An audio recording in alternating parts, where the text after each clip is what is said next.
भागवत गीता में श्री कृष्ण जी ने कहा है कि मुश्किलों से लड़ने वाला मनुष्य सफलता को प्राप्त करता है और बैठकर बहाने बनाने वाला मनुष्य वहीं का वहीं रह जाता है।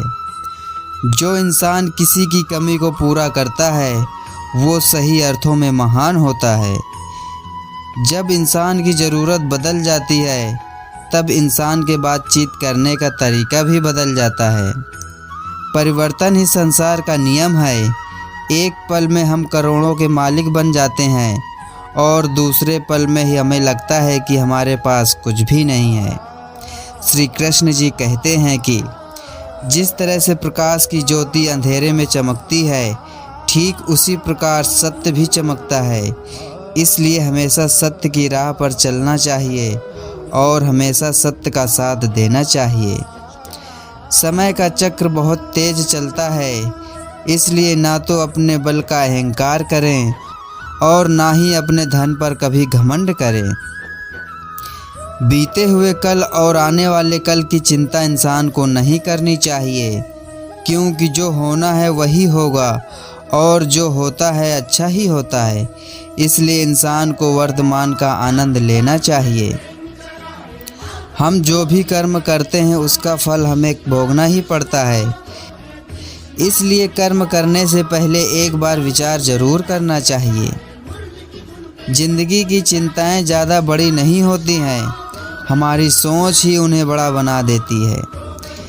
चिंता से छुटकारा पाने का तरीका है विश्राम करें और आगे बढ़ जाएं। अगर ज़िंदगी का हर दांव जीतना चाहते हो तो बल से ज़्यादा बुद्धि का प्रयोग करना सीखो, क्योंकि बल लड़ना सिखाता है और बुद्धि जीतना सिखाती है। कभी पीठ पीछे आपकी बातचीत चले तो घबराना मत, क्योंकि बात उन्हीं की होती है जिनमें कोई खास बात होती है। अहंकार के अंधे में इंसान को ना तो उसकी गलतियां दिखाई देती हैं और ना ही दूसरे इंसानों में कुछ अच्छाइयाँ दिखाई देती हैं। हर नई शुरुआत इंसान को थोड़ा डराती है, पर याद रखना सफलता मुश्किलों के बाद ही नज़र आती है। श्री कृष्ण जी कहते हैं कि कौन क्या कर रहा है, कैसे कर रहा है और क्यों कर रहा है, इन सब से आप जितना दूर रहोगे आप उतना ही खुश रहोगे। कोई हमारा बुरा करे तो ये उसका कर्म है, लेकिन हम किसी के साथ बुरा ना करें, क्योंकि ये हमारा धर्म है। श्री कृष्ण जी ने कहा है कि कृष्ण अपने भक्तों को कर्म का मार्ग दिखाना चाहते हैं। वह कहते हैं कि अपने कर्म समाज के प्रति और मानव कल्याण के प्रति केंद्रित रहें, बाकी फल की चिंता मत करो। उन सभी कर्मों को मुझ में समर्पित कर दो। इस मार्ग को अपनाकर तुम मुझे प्राप्त कर सकते हो, मेरे प्रेम के भागीदार बन सकते हो।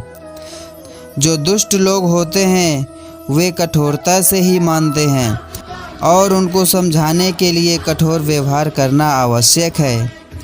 अगर समझाने मात्र से दुष्ट लोग समझ जाते तो यकीन मानो महाभारत कभी नहीं होती। मनुष्य का मन सदैव चंचल रहा है और मन की चंचलता से मनुष्य को मार्ग से विचलित करने से कोई कसर नहीं छोड़ता। जो व्यक्ति अपने मन को नियंत्रण नहीं कर सकता है वह धीरे धीरे स्वयं का शत्रु बन जाता है। जो व्यक्ति सदैव हंसता बोलता और मुस्कुराता हो, अगर अचानक वह अपने स्वभाव से भिन्न हो जाए, अर्थात चुप या गुमसुम हो जाए और उदास रहने लगे, तो समझ लेना चाहिए कि उसके हृदय में पीड़ा है और उस पीड़ा ने उसे कमज़ोर बना दिया है। जय श्री कृष्ण।